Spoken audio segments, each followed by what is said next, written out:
안녕하세요, 여러분. 꽃보다 취업 강원 대표입니다. 오늘은 여러분들한테 2024년 흥국생명 인턴사원 채용 연계형 모집 공고를 가져왔습니다. 지금 하반기가 끝나가는 시점에서 이런 공고들이 나와주면 얼마나 기쁜지 몰라요. 저도 그렇고 저희 학생들도 그렇고 너무 반가운 공고여서 여러분들도 절대 놓치지 않도록 공고를 분석해 보도록 하겠습니다.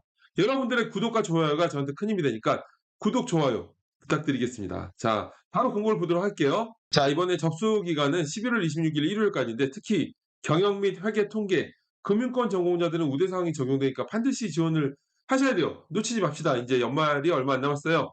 이런 좋은 기업들은 놓치지 말고 흥국생명은 보험업인 만큼의 이번 채용 부문은 경영기획, 보험관리, 자산운용, 영업관리로 나눠 진행되는데 이번 인턴 공고는 관련 전공자들한테 유리한 직무들이 많죠. 그러면 관련 전공자들만 지원할 수 있느냐? 그건 절대 아니죠. 영업관리 직무가 있습니다. 영업관리 직무의 경우에는 전공 무관으로 관심만 있으면 누구나 지원할 수 있으니까 해당 전공자가 아니라면 영업 직무를 추천드리도록 할게요. 흥국생명은 생명보험사예요. 이제 1950년에 설립됐는데 흥국화재, 흥국증권, 고려저축은행, 예가람저축은행과 한 가족입니다. 특히 흥국생명보험은 종신보험, 건강보험, 어린이보험, 방카슈랑스 등과 같은 보험 서비스 등을 제공하고 있는데 방카슈랑스가 뭔지 아시죠? 은행이나 보험사가 다른 금융부문의 채널을 이용하여 자사상품을 판매하는 마케팅 전략을 뜻하는 용어예요. 방카슈랑스는 2003년에 국내 보험업계 최초로 흥국생명보험이 실시했다고 하니까 해당 사례를 알아보시는 것도 좋을 것 같습니다. 그럼 바로 자소서를 보도록 할게요. 자소서는 심플해요. 근데 이제 천자로 세모나게 구성되어 있으니까 여러분들이 이 구성을 어떻게 하느냐가 관건이겠죠. 첫 번째 항목은 지원 분야와 관련하여 전문성을 키우기 위해 노력한 경험이에요. 요즘 이런 항목들이 굉장히 많죠. 여러분 전문성이 뭘까요? 전문성은 직접적으로 관련 있는 경험에 기반하여 여러분들의 전문성과 인사이트가 향상되었다라고 풀어내면 되는 거예요. 뭐가 있을까요? 일단은 인턴 등 직무 수행 경험, 그리고 관련 대외 활동 경험, 전공 과목 수강, 자격증 취득, 공모전 등 이런 경험들을 바탕으로 컴팩트하게 나열을 하고서, 그러니까 나열을 하지만 나열 느낌이 안 나게끔 유기적인 관계를 갖고 잘 적고서, 그리고 그러한 경험을 바탕으로 전문성을 키웠다라고 풀어내면 되는데, 아무래도 보험업인 만큼의 경영, 회계, 금융 관련 전공 학생들이 수월하게 작성할 수 있는 부분들이 많이 있을 것 같아요. 이제 영업 관련 친구들 같은 경우에는 아무래도 이제 관련 활동들 위주로 푸는 게 좋을 것 같습니다. 직무 수행 관련된 경험들 굉장히 많겠죠. 커뮤니케이션 역량을 향상시키기 위한 어떤 그런 활동들을 작성하셔도 되고, 또는 금융 동아리 같은 거 있잖아요. 그래서 금융 관련된 점성을 키웠다라는 식으로 풀어내야 돼요. 꼭 보험업 집중적으로 관련된 경험을 가진 사람이 누가 있을까요? 보험 업종에 인턴을 한 사람이 아니고서 거의 없겠죠. 그렇기 때문에 금융 관련 전문성과 내 직무 관련 전문성을 나눠서 소제목을 구분해서 풀어내는 것도 괜찮다.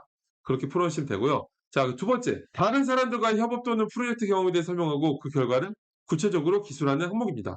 자, 이건 사건 한 가지를 선정해서 딥하게 쓰시는 항목인데요. 일량 경험을 선정해서 스토리텔링을 하면 돼요. 스토리텔링의 효과적인 방법은 뭐냐면 상황 제시, 바로 상황을 제시해야 돼요. 상황을 명확하게 초반에 바로 제시하지 않으면 앞에 자질구레한 얘기들이 많으면은 이제 아무래도 채용 담당자가 읽어보는데 부담되겠죠. 그래서 읽지 않을 확률이 높기 때문에 여러분들은 바로 두 가지식으로 상황을 제시한 다음에 그 상황에서 어떤 문제점이 있었는지를 바로 풀어내야 돼요. 내가 분명한 어떤 이 상황에서 문제점이 없었는데 내가 뭘 했다. 아무 문제도 없는데 뭘 했다. 이 스토리가 임팩트 있게 나오기가 힘들겠죠. 그렇기 때문에 문제점을 명확히 제시하고서 그런 후에 그런 문제점을 해결하기 위해서 내가 어떤 영역을 발휘해서 어떤 방향으로 수행을 하였는지를 구체적으로 작성하시면 돼요. 다만 이 항목에서는 이제 중요한 부분이 뭐냐면 협업. 협업이라는 항목을 낸 이유가 뭘까요?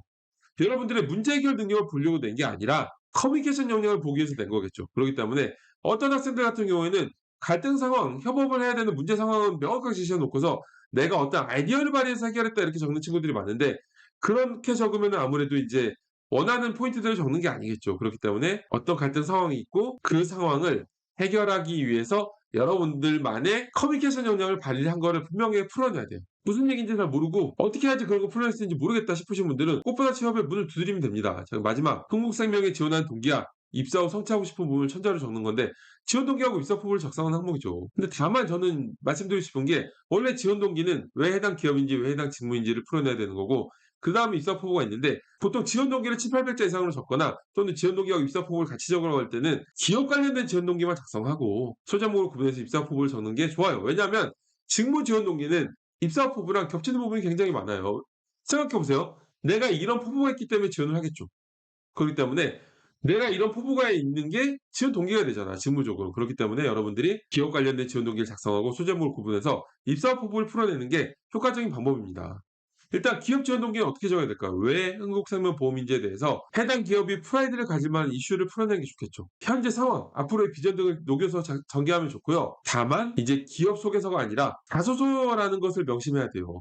내가 기업에 대한 정보를 취합하는 거에 몰입하게 되다 보면은 이제 진짜 중요한 부분을 놓치게 된단 말이에요. 그렇기 때문에 기업에 대한 비중이 많아지지 않도록 명확하게 기업 지원 동기는 채용자 정도를 작성하시는 게 좋아요. 이제 소재물 구분해서 입사포부를 작성하면 되는데 입사포부는 회사의 중장기적 목표에 대한 분석과 자신의 지원 직무에서의 역할을 그려보고 함께 성장한다는 흐름으로 해당 직무에 대한 전문성을 강화하는 커리어 플랜을 그려낸 것이 좋습니다. 뭐 열정을 다하겠다, 최선을 다하겠다, 선배님 말씀 잘 듣겠다 이런 추상적인 부분, 마인드적인 부분으로 중심이 되는 건 좋지 않습니다.